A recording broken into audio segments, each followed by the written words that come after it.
धेरै धेरै जब जब मुलुकमा एउटा परिवर्तन आउँछ अनि त्यसलाई दबाउनलाई, त्यसलाई लुकाउनलाई, तल देखाउनलाई एउटा शक्तिहरूले पत्रकारमाथि आक्रमण गर्छ। कुनै पनि परिवर्तनको संवाहक चाहिँ सञ्चार माध्यम हुन्, सञ्चारकर्मी हुन्।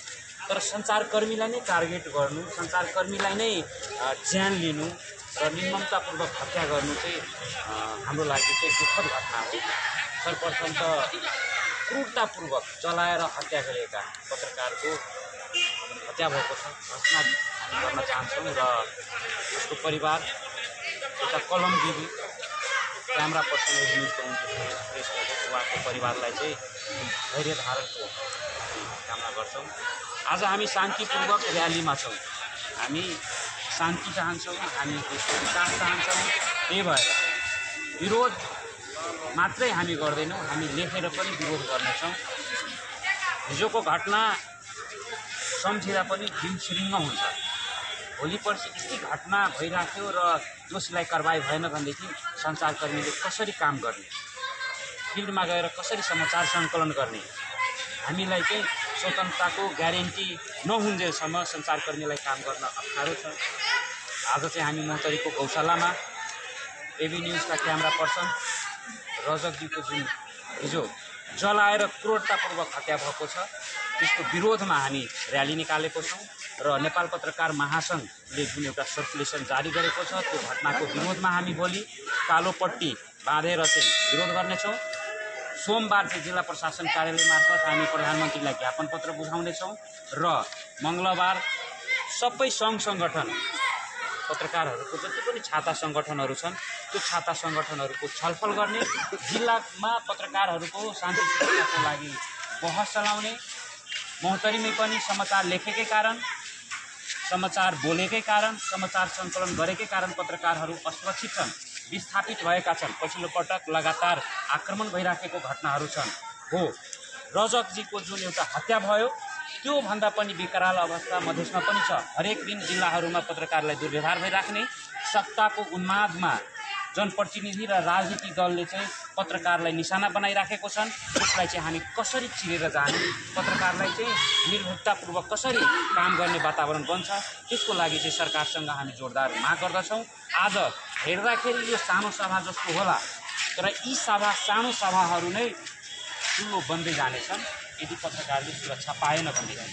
पत्रकारले समाचार लेख्ने र बोल्ने स्वतन्त्रता पाएन, माहौल भएन, काम गर्ने वातावरण भएन भनेदेखि यहीँबाट ठुलो विरोधहरू हुनेछन् भन्दै आजको यस विरोध सभामा सबै गौशालाका पत्रकारहरू सहभागी हुनुभयो। एउटा अवसर यहाँ हामी पनि छौँ है, हाम्रो लागि हामीले नै बोल्ने हो।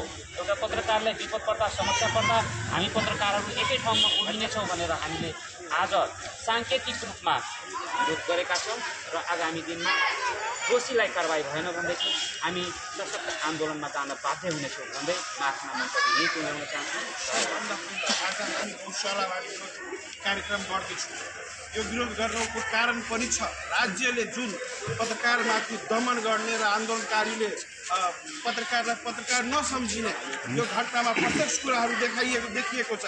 सुरक्षाकर्मीले पत्रकारलाई धकेल्ने, घोच्ने र योभन्दा पनि क्रूर हत्या जुन भएको छ सुरेशको, त्योबाट हामी असम्झ भएका छौँ र आइन्दा यस्ता घटनाहरू भयो भने पत्रकार कहीँको पत्रकार होस् त्यो चुप लागेर बस्दैन र जुन हामी यो सोच्न पनि सकिरहेको छैनौँ र उहाँको परिवारलाई के हाल भयो होला र जुन हामी पत्रकारिता गर्दैछौँ, हामी देशको लागि पत्रकारिता गर्दैछौँ, यो पत्रकारितामा यसरी गर्दै गयो भने या त यो आन्दोलन पक्ष होस् या राज्य पक्ष होस्, आफ्ना स्वार्थको लागि पत्रकारलाई यसरी हत्या गर्दै गयो भने पत्रकार चुपचाप लागेर बस्दैन। आजको यो हामी गौशालामा एउटा सम्पूर्ण पत्रकारहरू जम्मा भएको छौँ। भोलि योभन्दा ठुलो कार्यक्रम पनि हुनसक्छ र यसरी सन्तोषजीले भने जस्तै राज्यले जुनसुकै ठाउँमा या स्थानीयता होस् या कुनै ठाउँमा हो, यदि पत्रकारलाई निशाना बनाइयो भने अब जस्तै सुरेशजी जस्तोलाई यसरी नै हत्याहरू श्रृङ्खला बढ्यो भने, मनोबल तोड्ने काम भयो भने